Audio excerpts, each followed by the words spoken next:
કોંગ્રેસ દ્વારા પ્રતિભા શોધ અભિયાન મધ્ય ગુજરાત ઝોન ઉર્મી સ્કૂલ ખાતે રાખવામાં આવ્યો।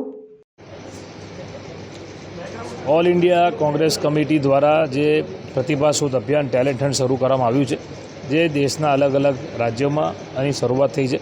ગુજરાત રાજ્યમાં જે 4 ઝોન છે, ચારે 4 ઝોનમાં જે મધ્ય ગુજરાત છે એનું સેન્ટર વડોદરા શહેરમાં રાખવામાં આવ્યું છે। અને આની અંદર મધ્ય ગુજરાતની વાત કરું તો લગભગ 60 જેટલા પાર્ટિસિપન્ટ છે જે આજે અહીંયા પેનલ ડિસ્કશનને ઇન્ટરવ્યૂ માટે આવ્યા છે। એમાં ખુશીની વાત એ છે કે એમાં સ્ટુડન્ટ પણ છે, એમાં યુવાનો પણ છે, મહિલાઓ છે,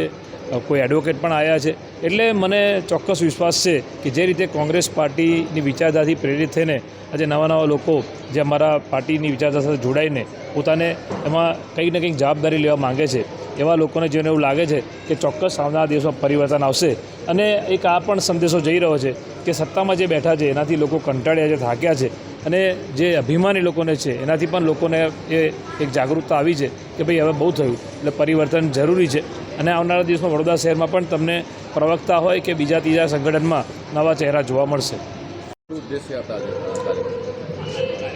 ઓલ ઇન્ડિયા કોંગ્રેસ કમિટી અને ગુજરાત પ્રદેશ કોંગ્રેસ કમિટી દ્વારા પ્રતિભા શોધનું આયોજન કરવામાં આવ્યું છે। દેશના જે હાલાત છે અત્યારે, જે સત્તામાં ભારતીય જનતા પાર્ટી છે, અમે સંસદથી લઈને સડક સુધી કહેતા આવ્યા છીએ કે ભારતીય જનતા પાર્ટીને જે 2-4 એના માનીતા ઉદ્યોગપતિઓ છે તે ચલાવી રહ્યા છે। એમના કરોડો ખરબો રૂપિયા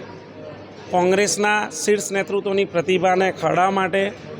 એના વિશે નેરેટિવ ફેલાવવા માટે, કોંગ્રેસની આઈડિયોલોજીને ખતમ કરવા માટે અને સામાન્ય ગરીબ પીડિત શોષિત વંચિત લોકો છે તેના પ્રશ્નોને કચડી નાખવા માટે એક લોકશાહીની બદલે જે તાનાશાહ જેવું વાતાવરણ દેશમાં બની રહ્યું છે, એની સામે ટેકનોલોજીના જમાનામાં, એઆઈ જનરેશનના જમાનામાં ગુજરાત કોંગ્રેસના નિર્દેશથી અને એઆઈસીસીના આદેશથી અમે આ ટેલેન્ટ શો પ્રતિભાનું આયોજન એટલા માટે કર્યું છે કે યુવાનો, શિક્ષિત લોકો, સમાજના વિવિધ વર્ગમાંથી આવતા લોકો અલગ વાત મૂકે, કોંગ્રેસના પ્લેટફોર્મના માધ્યમથી મીડિયા હોય કે સંગઠનની બાબત હોય કે રિસર્ચની બાબત હોય કે કોઈપણ અન્ય પ્રકારની જે પક્ષને મદદરૂપ થઈ શકે એવી પ્રતિભાઓને શોધીને અમે બહાર લાવવા માંગીએ છીએ। આજે જે પ્રકારે ભારતીય જનતા પાર્ટી પાસે કરોડો રૂપિયાનું બજેટ છે અને જે રીતે મીડિયા હાઉસને પણ એના માનીતા ઉદ્યોગપતિઓની જે અસર મીડિયા હાઉસમાં દેખાઈ રહી છે, જે રીતે મીડિયા હાઉસને કેપ્ચર કરવાની વાત થઈ રહી છે, એની સામે કોંગ્રેસ પાર્ટી જે ફાઇટ આપવા માંગે છે, ફાઇટના ભાગરૂપે અમે ગુજરાતમાંથી અને દેશમાંથી વિવિધ પ્રતિભાઓને શોધીને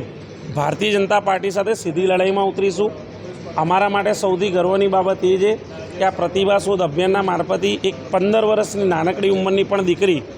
જે રાજકીય રીતે પરિપક્વ હોય, 40 થી 45 વર્ષના કોઈ પરિપક્વ રાજકીય વ્યક્તિ જેટલું જ્ઞાન ધરાવતા હોય એવું જ્ઞાન ધરાવતા હોય એવી પ્રતિભાઓ બી આજે ઇન્ટરવ્યૂમાં આવી। એના ઇન્ટરવ્યૂ બાદ અમને એવું લાગ્યું કે ગુજરાત કોંગ્રેસને આવનારા દિવસોમાં અમે સારા પ્રવક્તાઓ તૈયાર કરીને આપીશું અને આ જ પ્રતિભા શોધમાંથી ઘણી એવી પ્રતિભાઓ બહાર આવશે જે આગામી દિવસમાં કોંગ્રેસનો મુખ્ય ચહેરો બનશે।